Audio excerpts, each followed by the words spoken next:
ආයිබෝවන් සුබ දවසක් ඔයාලා හැමෝටම. අදත් ඔයාලා හැමෝම ආදරෙන් මගේ YouTube channel එකට පිළිගන්නවා. ඉතින් අද මම ඔයාලට කියලා දෙන්නේ තවත් එක පිරවිලි වර්ගයක්. ඉතින් මේ තමයි උසින් වැඩිම පිරවිල්ල. ඉතින් අපි මේ පිරවිල්ලට කියනවා double triple crochet එක කියලා. දැන් ඔයාලා දන්නවනේ triple crochet එක කොහොමද කරන්නේ කියලා. ඉතින් ඒ වගේම තමයි අපිට මේ පිරවිල්ලත් කරගන්න තියෙන්නේ. ඉතින් ඔයාලා දන්වැලකට ඩබල් ට්‍රිපල් ක්‍රොෂේ කරනවා නම් අනිවාර්යයෙන්ම වැඩිපුර දන්වැල් 3ක් ගොතා ගන්න ඕනි පිරවිලි උස ප්‍රමාණයට.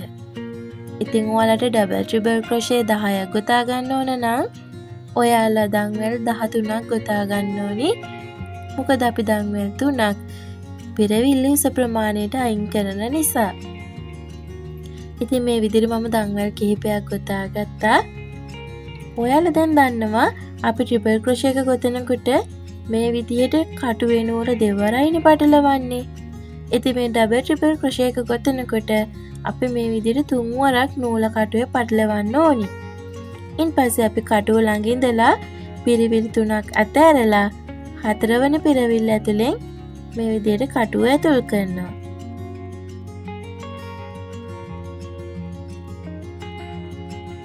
ඒ විදිහට කටුව ඇතුල් කරලා අපි නූල නැවත මේ විදිහට එළියට ඇදලා ගන්නවා.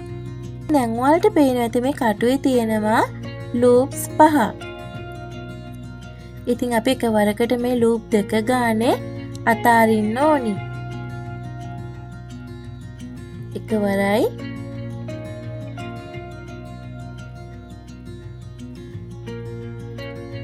දෙවරයි තුන්වරයි හතරවරයි. මේ විදිහට අපි 4 පාරකට අපේ කටුවේ තියෙන ලූප්ස් ටික අතාරින්න ඕනි. මම ඔයාලට තව ඩබල් ට්‍රිපල් ක්‍රොෂේ එක කොහොමද කරගන්නේ කියලා කියලා දෙන්න. මේ විදිහට නූල කටුවේ 3 වතාවක් අපි පටලව ගන්න ඕනි. ඊපස්සේ දන්වැල ඇතුලෙන් කටුව ඇතුල් කරලා නූල මේ විදිහට එළියට ඇදලා ගන්නවා. ඒ ඇදලා ගත්තට පස්සේ ඔයාලට පේනවා ඇති අපේ ගෙතුම් කටුවේ මේ විදිහට ලූප්ස් 5ක් තියෙනවා. ඉතින් මේ ලූප්ස් 5 අපි වරකට දෙක ගානේ අතාරින්න ඕනි 4 වරකට. 1යි 2යි 3යි 4යි. ඔන්න ඔය විදිහට තමයි ඩබල් ට්‍රිපල් ක්‍රොෂේ එක ගොතාගන්නේ. අපි නැවත එකක් කොහොමද කරගන්නේ කියලා බලමු. මේ විදිහට නූල කටුවේ 3 වතාවක් පටලව ගන්නවා. ඊපස්සේ අපි දන්වැල ඇතුලෙන් කටුව ඇතුල් කරලා නූල එළියට ඇදලා ගන්නවා. දැන් අපිට තියෙනවා කටුවේ ලූප්ස් 5ක්. 1 2 3 4 5. ඉතින් මේ ලූප්ස් 5 අපි එකවරකට ලූප්ස් දෙක ගානේ අතාරින්න ඕනි. මේ විදිහට එකවරයි දෙවරයි තුන්වරයි හතරවරයි. ඉතින් ඔන්න ඔය විදිහට අපිට ඩබල් ට්‍රිපල් ක්‍රොෂේ එක ගොතා ගන්න පුළුවන්.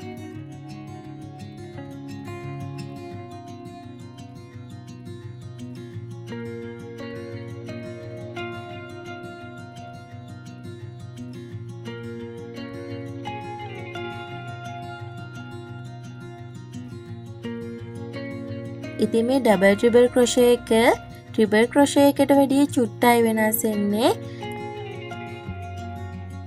අපි ට්‍රිපල් ක්‍රොෂේ එක ගොතනකොට නූල කටුවේ පටලවන්නේ දෙපාරයිනේ. ඉතින් ඩබල් ට්‍රිපල් ක්‍රොෂේ එක කරනකොට අපි නූල කටුවේ 3 වතාවක් පටලවනවා. ඉතින් ඒක විතරයි වෙනස තියෙන්නේ. ඉතින් වරකට ලූප්ස් දෙක ගානේ අපි කටුවේ තියෙන ලූප්ස් ඔක්කොම 4 වරකට අතාරින්න ඕනි.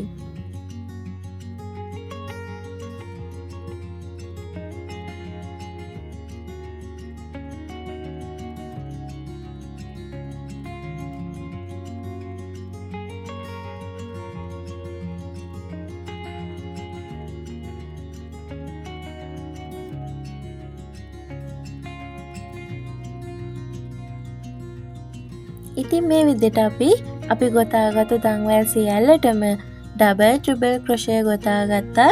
ඉතින් ඔයාලට නැවත ආපස්සට ගොතා ගන්න ඕන නම් මේ විදිහට දංවැල් 3ක් ගොතාගෙන අපි ගොතාගත්තු කොටස හරවලා නැවත සුපුරුදු විදිහට කටුව 3 වතාවක් නූලේ පටලවලා පිරවිල්ල ඇතුලෙන් කටුව ඇතුල් කරලා මේ විදිහට ලූප් දෙක ගානේ අපිට අතෑර ගන්න පුළුවන්.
ඉතින් ඔන්න ඔය විදිහට ඔයාලට ඩබල් ට්‍රිබල් ක්‍රොෂේ එක ගොතා ගන්න පුළුවන්.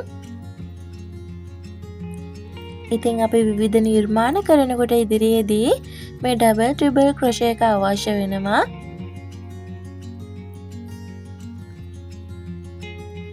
ඉතින් මම හිතනවා ඔයාලට කොහොමද මේ ඩබල් ට්‍රිබල් ක්‍රොෂේ එක කරගන්නේ කියලා පැහැදිලි වෙන්න ඇති.